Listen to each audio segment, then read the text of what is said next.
दोस्तों, आज हम बात करने वाले हैं जापान की उन 15 माइंड ब्लोइंग क्लीनिंग हैबिट्स के बारे में जिन्होंने सिर्फ 7 दिन में मेरी लाइफ बदल दी। सोचो, अगर मैं तुमसे कहूं कि तुम्हारा दिमाग इसलिए थका हुआ नहीं है क्योंकि तुम काम ज्यादा करते हो, बल्कि इसलिए थका है क्योंकि तुम्हारा कमरा बिखरा हुआ है। मैंने इन हैबिट्स को 7 डेज ट्राई किया और जो रिजल्ट आया उसने मेरे होश उड़ा दिए। हम सबके साथ होता है ना, सुबह उठते हैं और सबसे पहले उस कुर्सी को देखते हैं जो कपड़ों के पहाड़ के नीचे दब चुकी है। पढ़ने बैठते हैं तो टेबल पर पुराने कप्स और रैपर्स पड़े होते हैं। हमें लगता है क्या फर्क पड़ता है, अपना ही तो कमरा है। पर दोस्तों, फर्क पड़ता है और बहुत बड़ा फर्क पड़ता है। जापान में एक कॉन्सेप्ट है ओसोजी, यानी फिजिकल और मेंटल डीप क्लीनिंग। साइकोलॉजी कहती है कि हमारी आंखें जब भी अपने आसपास बिखरी हुई चीजें देखती हैं तो हमारा ब्रेन विजुअल क्लटर का शिकार हो जाता है। तुम चाहे पढ़ रहे हो या फोन चला रहे हो, तुम्हारा दिमाग बैकग्राउंड में उस कचरे को प्रोसेस कर रहा होता है। इससे तुम्हारी रैम फुल हो जाती है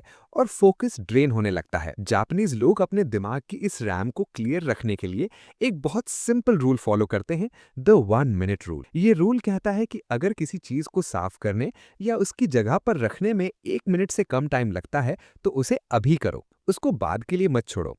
जैसे पानी पीने के बाद ग्लास को तुरंत किचन में रखना या कपड़े उतार कर सीधा अलमीरा में टांगना। ये छोटी छोटी जीत यानी विंस तुम्हारे ब्रेन को लगातार एक्टिव और पॉजिटिव रखती हैं। एक और माइंड ब्लोइंग हैबिट जो मैंने उनसे सीखी वो है कि हर चीज का एक एड्रेस होना चाहिए। अगर तुम्हारे रूम में तुम्हारे चार्जर, नेल कटर या ईयरफोन्स की कोई फिक्स जगह नहीं है तो वो हमेशा यहाँ वहाँ बिखरे ही मिलेंगे। जब चीजों का एक घर फिक्स हो जाता है तो सफाई करना आदत बन जाती है। कोई बड़ा टास्क नहीं। अब दिमाग का कचरा तो मैं साफ कर ही रहा हूँ, तो सोचा सफाई करते करते ये सब्सक्राइब बटन भी ढूंढ निकालूं। अगर आप चाहते हैं कि मैं ऐसी ही लाइफ चेंजिंग ट्रिक्स और दुनिया के सीक्रेट्स आगे भी एक्सप्लेन करूं, तो इस बटन को दबाकर हमारी इस क्लीन और स्मार्ट फैमिली का हिस्सा बन जाओ। इन 7 डेज के एक्सपेरिमेंट में मैंने समझा कि जापानीज लोगों के लिए सफाई कोई बोझिल काम नहीं है, ये एक मेडिटेशन है। जब तुम अपने आसपास के एनवायरनमेंट को क्लीन करके कंट्रोल करते हो तो तुम्हारे ब्रेन की रीवायरिंग होती है, तुम्हारा स्ट्रेस हार्मोन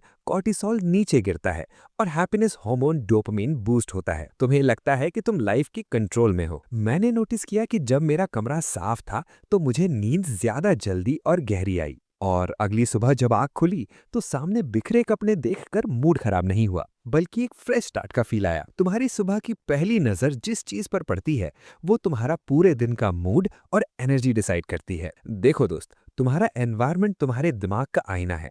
अगर आसपास कियोस है तो दिमाग में भी कियोस ही रहेगा। आज पूरा घर नहीं तो सिर्फ एक छोटी सी जगह साफ करो, अपना बेड या अपनी स्टडी टेबल। जब तुम अपनी जगह साफ करते हो तुम असल में अपने आने वाले कल का रास्ता साफ कर रहे होते हो। जाओ और आज ही अपना कंट्रोल वापस लो।